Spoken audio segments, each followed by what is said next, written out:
Good morning everyone. When we talked about the system, last video में हमने system के बारे में बात किया था. When we talk about the system, we see that the material, the system on which we are going to study the effect of temperature. अब अगर हम सिस्टम पे टेम्परेचर का इफेक्ट जनरेट कर रहे हैं तो उसमें क्या चेंजेज आ रहे हैं? The state of the system get change. किसी को गर्म करेंगे, ठंडा करेंगे तो उसका स्टेट बदली हो जाएगा. जनरली जब हम बात करते हैं स्टेट ऑफ मैटर की तो हमें दिमाग में आता है कि there are 3 state of matters. और ये 3 स्टेट ऑफ मैटर्स क्या हैं? Solid, liquid and gas. But that is the physical state of matter, जिसे हम कहते हैं भौतिक अवस्थाएं. That is the physical state of matter, solid, liquid and gas. कुछ लोग इसके अलावा भी 1-2 जोड़ देते हैं, बोर, आइंस्टाइन, कंडेंसेट वगैरह वगैरह. लेकिन हम यहाँ पे उसकी बात नहीं कर रहे हैं, हम कर रहे हैं थर्मोडायनेमिक्स की बात. तो हम जब बात करते हैं स्टेट की तो we are talking about the thermodynamic state of the system. What is the thermodynamic state and how many thermodynamic states are there? अगर आप बात करें लिक्विड की, तो क्या लिक्विड एक सिंगल स्टेट है? थर्मोडायनेमिक स्टेट की बात कर रहे हैं, इस बात को हमेशा ध्यान रखिएगा. तो क्या लिक्विड एक सिंगल स्टेट है? श्योरली नहीं. अगर लिक्विड को आप 0 डिग्री सेल्सियस में लेते हैं तो उसकी कंडीशन कुछ और होती है. 10 पे लेते हैं कुछ और, 15 डिग्री सेल्सियस लेते हैं कुछ और, 20 पे लेते हैं कुछ और. यानी हर एक टेम्परेचर के साथ उसकी प्रॉपर्टी बदली हो रही है, उसकी डेंसिटी बदली हो रही है, उसकी फ्लूइडिटी बदली हो रही है, उसकी हर एक टेंडेंसी वेरी कर रही है. Because with the increase of temperature the molecular kinetics is going to change. तो फर्स्ट थिंग, थर्मोडायनेमिक्स में हम कहते हैं whatever the therm is given to any system that turns in the form of the molecular kinetics. जो भी आप heat देते हैं वो मॉलिक्यूल की काइनेटिक्स के फॉर्म में कन्वर्ट होता है. अब इसको अगर हम सपोर्ट करें आपके डेली लाइफ एग्जांपल से, डेली लाइफ में क्या ऐसा है, कोई एग्जांपल है? तो अगर डेली लाइफ एग्जांपल से हम इसे एक्सप्लेन करने की कोशिश करें तो पहला एग्जांपल आपका है बॉइलिंग ऑफ टी. चाय सबने बनाया होगा, और नहीं बनाया है तो माँ के साथ खड़े हो जाइए, आपको चाय बनाते समय क्या लिक्विड में चेंजेज होते हैं वो आपको समझ में आएंगे. अगर आपने एक कंटेनर जिसमें चाय बनाया जा रहा है बिल्कुल संभाल के रखा तो पानी में कोई मूवमेंट नहीं रहता, दैट इज जस्ट स्टिल. और अगर पानी में कोई मूवमेंट नहीं है यानी कि मॉलिक्यूलर काइनेटिक्स कम है. अब इसे हीट करना शुरू करिए. स्टील के कंटेनर में करते हैं तो स्टील का खुद का अपना आवाज़ आता है, थोड़ा सा किटकिट किटकी सी आवाज़ आती है, और आप देखेंगे इसमें कुछ बबलेट्स बन जाएंगे. ये छोटे छोटे जो बबल्स बनते हैं, ये बबल्स इसलिए बन जाते हैं क्योंकि सॉल्युबिलिटी टेम्परेचर बढ़ने के साथ डिक्रीज करती है, यानी कि बबलेट्स बन जाते हैं, बबल्स बन जाते हैं सॉल्युबिलिटी डिक्रीज करने के साथ. और साथ में देखिए लिक्विड के पार्टिकल में मूवमेंट स्टार्ट हो जाता है, वो थोड़ा मूव करने लगते हैं. टेम्परेचर बढ़ाते जाइए, मूवमेंट बढ़ता जाएगा, टेम्परेचर बढ़ाते जाइए, मूवमेंट बढ़ता जाएगा. And at a condition there will be a condition of boiling. Boiling पे क्या होगा? सारे लिक्विड के पार्टिकल्स जो होंगे वो कूदने उछलने लगेंगे.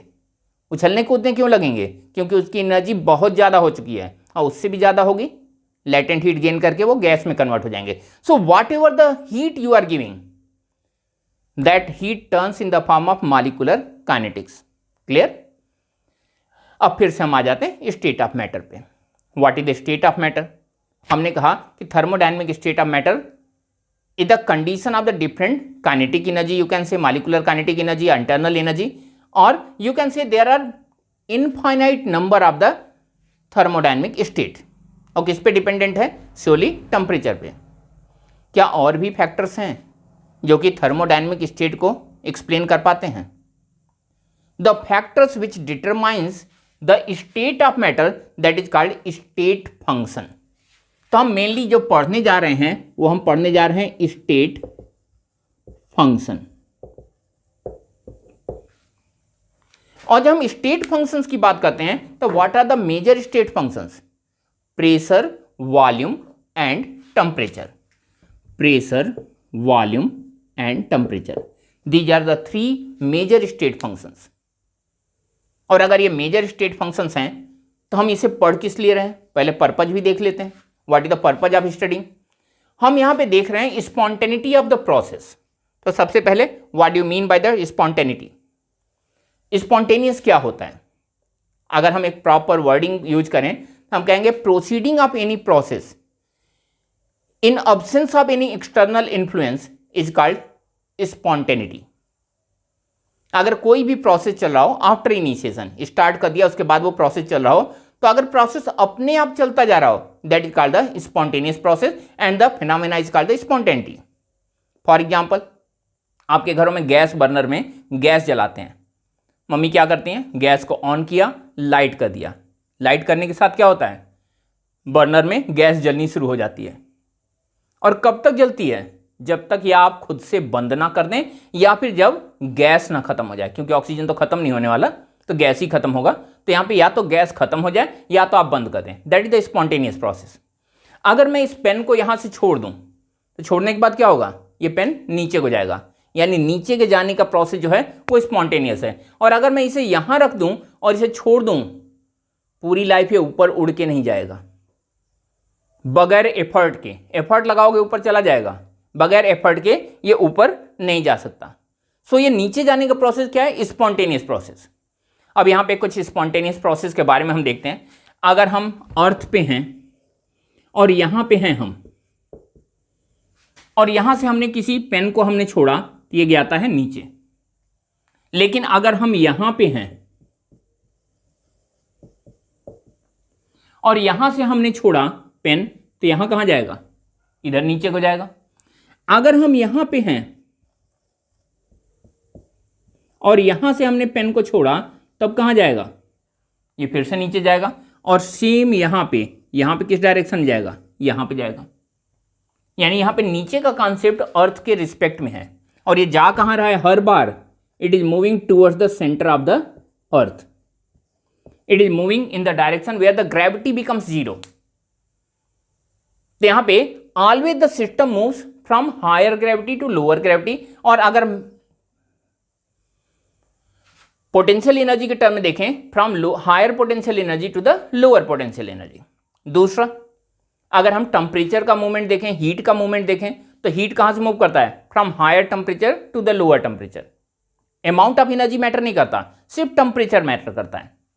अगर हम कहें कि दो बॉल्स को एक सेम अमाउंट ऑफ एनर्जी से हीट कर दिया जाए, इसको भी ई अमाउंट ऑफ एनर्जी दिया गया, इसको भी ई अमाउंट ऑफ एनर्जी दिया गया, और अगर हम इसे कनेक्ट कर दें इन दो बॉल्स को, पहला जो कि रिस्पेक्टिवली बड़ा है, दूसरा जो कि रिस्पेक्टिवली छोटा है, इन दोनों को एक कंडक्टिंग वायर से कंडक्ट कर दिया जाए, तो क्योंकि दोनों की एनर्जी सेम है तो हमें लगता है कि शायद एनर्जी का ट्रांसफर ना हो, लेकिन ऐसा होगा नहीं। इस छोटे वाले में से बड़े वाले में आने लगेगा। रीजन, छोटे वाले का साइज छोटा होने की वजह से सेम एनर्जी के साथ ज्यादा हीट हो गया होगा, उसका टेम्परेचर बढ़ गया होगा, एनर्जी सेम है, टेम्परेचर बढ़ गया, and always the heat moves from the higher temperature to the lower temperature. Always the current moves from the higher potential to the lower potential. Always the liquid moves from the higher level to the lower level. तो सबके लिए कोई ना कोई factor है which determines the direction of the function. लेकिन क्या कोई केमिकल रिएक्शन के लिए भी कोई ऐसा फैक्टर है जो कि फंक्शंस को एक्सप्लेन कर पाए? शायद नहीं। शायद क्या, एक्चुअल में अभी तक जो आपने टॉपिक पढ़ा है उसमें कहीं नहीं। तो यहां पे कैसे आप एक्सप्लेन करेंगे द प्रोसेस इज स्पॉन्टेनियस, और उसके लिए हम कोशिश कर रहे हैं, उसके लिए हम स्टेट फंक्शन पढ़ रहे हैं। तो पहला पढ़ा हमने प्रेशर, वॉल्यूम और टेम्परेचर। तो क्या प्रेशर, वॉल्यूम और टेम्परेचर किसी भी रिएक्शन के डायरेक्शन को एक्सप्लेन कर पाता है? श्योरली नहीं, that can not explain the direction of the process. और अगर डायरेक्शन ऑफ द प्रोसेस को एक्सप्लेन नहीं कर पाता तो हमें इसके स्पॉन्टेनिटी के लिए इसे पढ़ने की ज्यादा जरूरत है नहीं।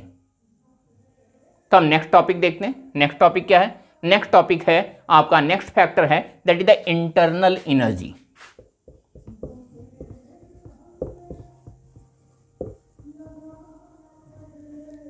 अब अगर हम इंटरनल एनर्जी की बात करें कि what is the internal energy, तो हम कहेंगे the total energy of the molecules in a system is called the internal energy. That may be a kinetic energy, that may be a potential energy. The total energy of the molecule is called the internal energy. अब यहां पे अगर हम सबकी potential energy को almost बराबर माने तो हम काइनेटिक एनर्जी के बेसिस पे इनके एनर्जी को कैलकुलेट कर सकते हैं, that which one have the lower energy, which one have the higher energy. और हम कंपेयर किसको कर रहे हैं? हम कंपेयर कर रहे हैं पहला सॉलिड, दूसरा लिक्विड और तीसरा गैस। सॉलिड, लिक्विड और गैस को कर रहे हैं। अब यहां पे अगर मोशन को देखें तो कितने तरह के मोशंस होते हैं? पहला होता है जिसे हम कहते हैं ट्रांजिशनल मूवमेंट। और ट्रांजिशन के बारे में आप जानते हैं, ट्रांजिशनल मूवमेंट मतलब एक जगह से चल के दूसरी जगह तक जाना। जब हम सॉलिड की बात करेंगे तो हम कहते हैं solid have a definite shape, the molecules does not move from their position, so solid does not have any transitional energy, no transitional energy belongs to the solid. लेकिन जब हम लिक्विड की बात करें, liquids have the transitional energy, gases also have the transitional energy. लेकिन अगर आप compare करें कि which one have the greater transitional energy, तो लिक्विड के पार्टिकल्स मूव तो करते हैं लेकिन कहां, विद इन एन एरिया, और गैस के पार्टिकल्स के लिए कोई सरफेस नहीं होता, कोई लिमिट नहीं होता, कहीं पे भी मूव कर सकते हैं। सो surely gaseous particles have the greater value of the transitional energy. अगर हम एक स्टिक का एग्जांपल देखें, बचपन में कभी कभार मम्मी एक आग स्टिक लगा देती हैं गड़बड़ करने पर। अगर हम इस स्टिक को यहाँ पे रखें और ये हाथ है, यहाँ से इसे हिट करें, तो यहाँ पे हिट करने पे क्या होगा, amount of energy come release होगी। लेकिन बिल्कुल यहाँ से फ्री फ्लो मारे तो एनर्जी बहुत ज़्यादा रिलीज होगी, रिस्पेक्टिव एनर्जी बहुत ज़्यादा हो जाएगी।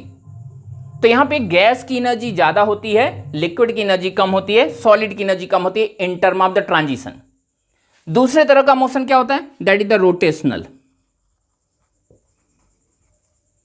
रोटेशन टर्म आप लोग जानते ही हैं, rotational energy, that mean the energy generated by the rotation of the system, rotate कर रहा है। अब मॉलिक्यूल की बात करें तो क्या सॉलिड के मॉलिक्यूल अपनी पोजीशन पे रोटेट कर सकते हैं? तो उसके लिए सबसे पहले देखना होगा what is the shape of the molecule. Molecules are spherical, और अगर मॉलिक्यूल्स स्फेरिकल हैं तो अपनी पोजीशन पे बड़े आराम से मूव कर सकते हैं। और अगर अपनी पोजीशन पे आराम से मूव कर सकते हैं यानी कि उनमें रोटेशनल एनर्जी होगा। अगर सॉलिड मूव कर सकता है तो लिक्विड और गैस में तो मूवमेंट होता ही होगा। और last one, that is the vibrational energy. ये भी तीनों में होता है, क्योंकि पार्टिकल अपनी पोजीशन पे वाइब्रेट तो करते ही होंगे ना। तो यहाँ पे वाइब्रेशनल और रोटेशनल एनर्जी तो सबके पास होता है, ऑलमोस्ट बराबर भी होता है। लेकिन ट्रांजिशनल एनर्जी से पता चलता है the solid have the least energy and gases have the maximum energy. और जनरली हम कहते हैं the process runs from the lower energy level to the higher energy level. Lower energy level से higher energy level की तरफ हमेशा process चलता है। यानी कि हमेशा जो प्रोसेस चलेगा वो गैस से चलना शुरू होगा और कहां के खत्म होगा, सॉलिड पे। क्या हर एक रिएक्शन में ऐसा होता है? अगर हम पहली ही बात करें तो सबसे पहला बात हम करते हैं इवेपोरेशन का।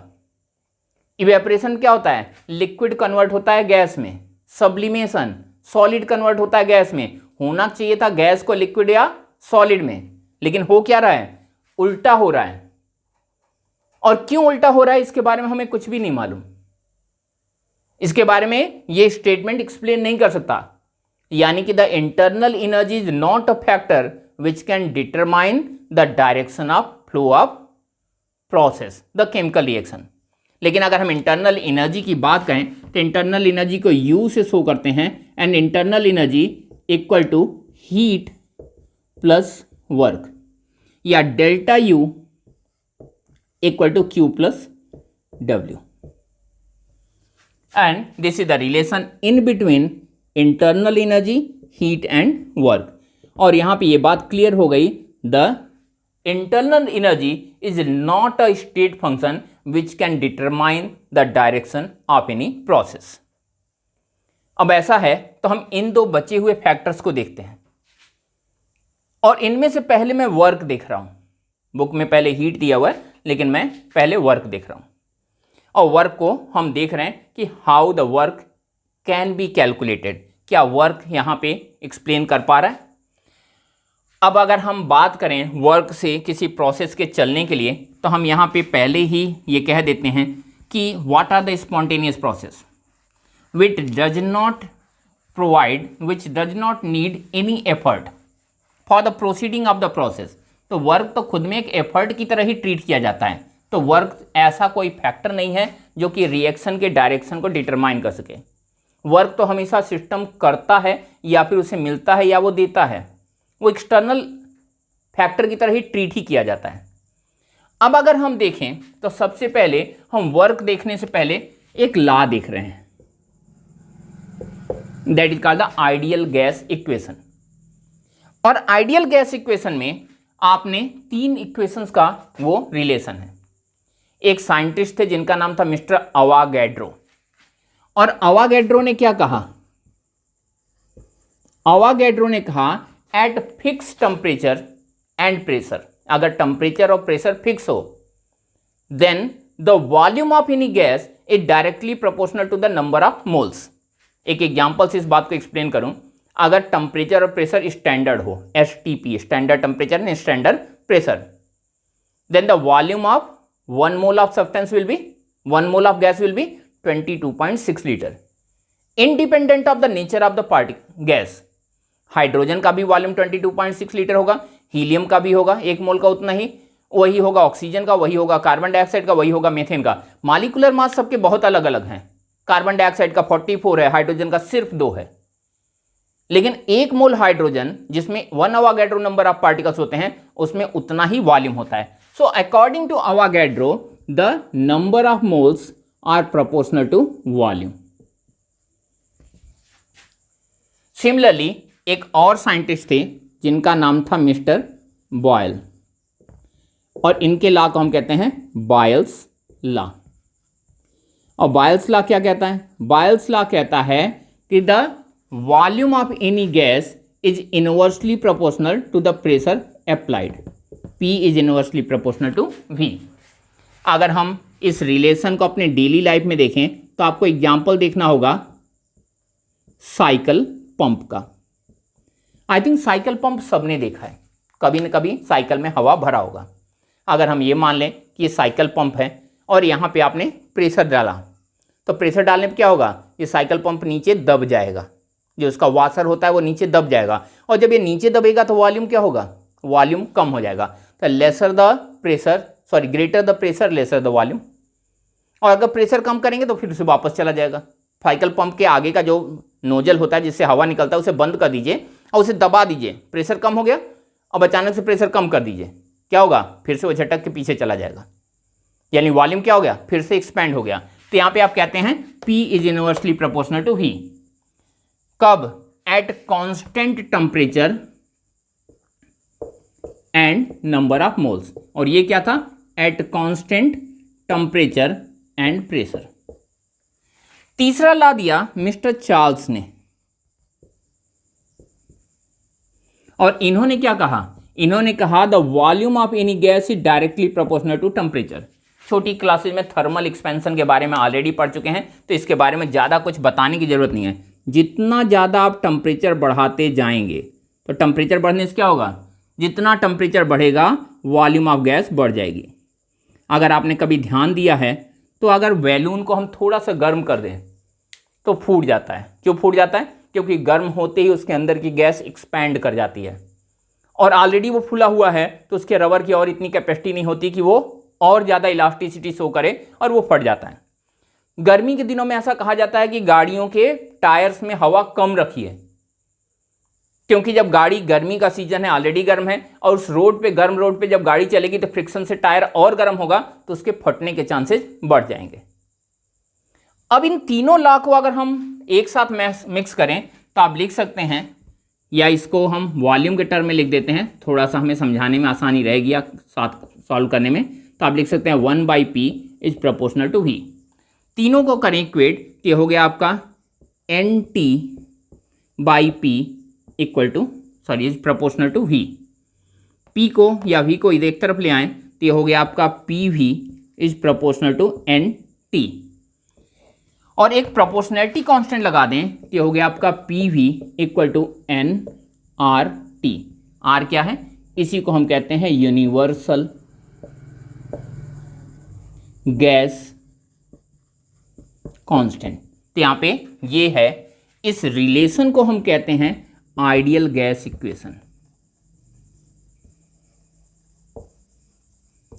हो सकता है आपके दिमाग में आ रहा हो कि आप पढ़ा रहे हैं थर्मोडायनेमिक्स, अचानक से चले गए आइडियल गैस इक्वेशन में, PV इक्वल टू nRT। दोनों का क्या रिलेशन है? दोनों का रिलेशन है, इसी वजह से किया गया है, और क्या रिलेशन है हम आपको आगे एक्सप्लेन करने की कोशिश करते हैं। अब हम आ जाते हैं वर्क में। होपफुली आपने इसे देख लिया होगा, और नहीं देखा, नहीं नोट किया है तो नोट कर लीजिए। हम देख रहे हैं वर्क। मान लेते हैं कि एक पिस्टन है जिसका ये बेस है और एरिया ऑफ द बेस क्या है, ए फॉर एरिया। इस पिस्टन में एक सिलेंडर में हमने एक पिस्टन रखा, ये है पिस्टन पोजीशन नंबर 1 पे, और इसके ऊपर, इस पिस्टन के ऊपर हमने एक प्रेशर डाला, प्रेशर इज P। इस प्रेशर के लगने से क्या हुआ, ये पिस्टन नीचे आ गया, मान लेते हैं ये पिस्टन यहां आ गया,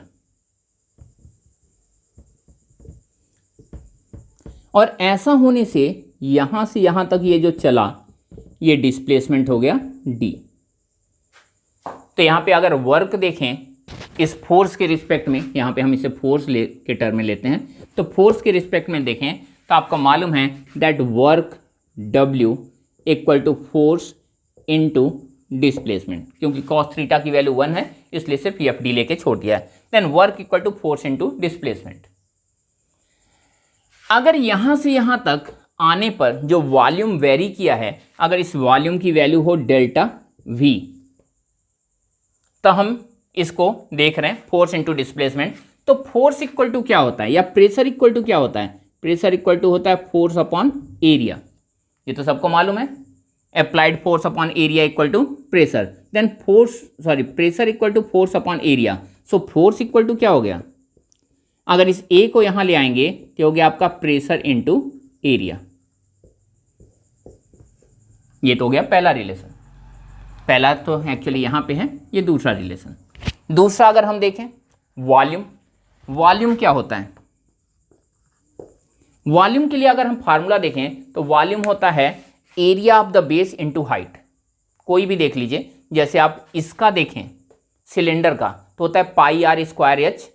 पाई आर स्क्वायर क्या है, area of the base, area of the circle, h क्या है, हाइट। क्यूब का देखिए तो होता है ए क्यूब, एरिया का बेस, बेस का जो एरिया है वो होता है ए स्क्वायर, हाइट होता है a square into a, that is the a cube. Cuboid का क्या होता है, length into width into height, length into width होता है एरिया इंटू हाइट। तो यहाँ पे सब में एक ही फार्मूला चलता है। वैसे ही अगर हम डेल्टा वी को देखें तो क्या होगा, पहली बात हाइट कितना है d, डेल्टा वी के लिए देख रहे हैं तो यहाँ पे हाइट है d into area a, dA। तो d क्या होगा, तो d यानी डिस्प्लेसमेंट इक्वल टू हो जाएगा delta we by a। This is the third relation. अब इन दो रिलेशंस को यहां पे रख दें, putting value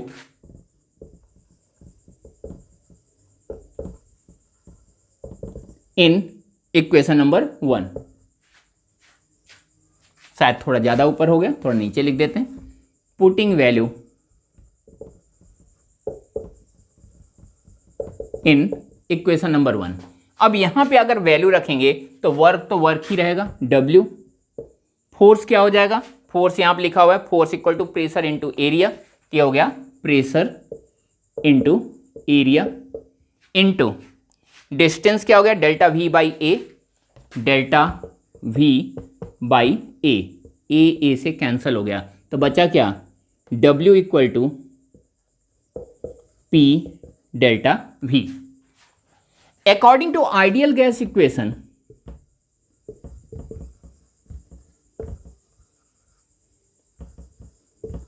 according to ideal gas equation, you know that the P delta V equal to delta nRT equal to nR delta T। ये है आपका रिलेशन, और इसीलिए हमने क्या पढ़ाया था, ideal gas equation. I think सबको क्लियर है, नहीं क्लियर है तो कमेंट में लिखिएगा, हम इसे फिर से एक बार डिस्कस कर लेंगे। अब इस पे हम एक क्वेश्चन देखते हैं। ये है question, H2 plus Cl2 both are gases gives 2HCl again a gas. अब इस रिएक्शन में अगर हम निकालें find the work done for this process, simple ऐसा लिख के आ गया। एक सिंपल सा क्वेश्चन है, थोड़ा सा ट्रिकी है और कैलकुलेशन वाइज सबसे आसान है।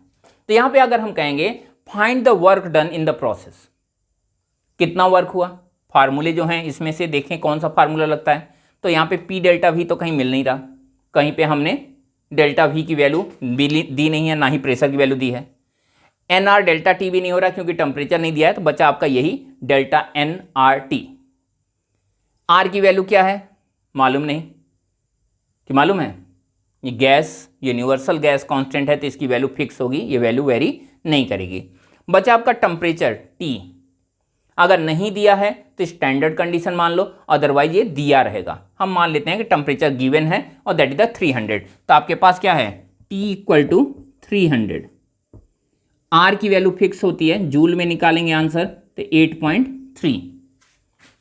अब क्या बच गया डेल्टा एन। डेल्टा एन क्या होता है, आपने पढ़ा हुआ है कि delta N equal to number of gaseous moles of product minus number of gaseous moles of reactant. अब ये गैसियस कहां से आ गया, क्योंकि ये गैस ला है तो सिर्फ गैस पे ही एक्ट करेगा ना, सॉलिड लिक्विड पे तो एक्ट करेगा नहीं। अब यहां पे number of gaseous moles of product कितने हैं, यहां लिखा हुआ है 2, तो delta N equal to 2 minus gaseous moles of reactant 1 mole hydrogen और 1 मोल क्लोरीन, टोटल कितना हो गया 2 मोल्स, तो हो गया 2 माइनस 2 दैट इज 0। अब यहां पे इस इक्वेशन में वर्क W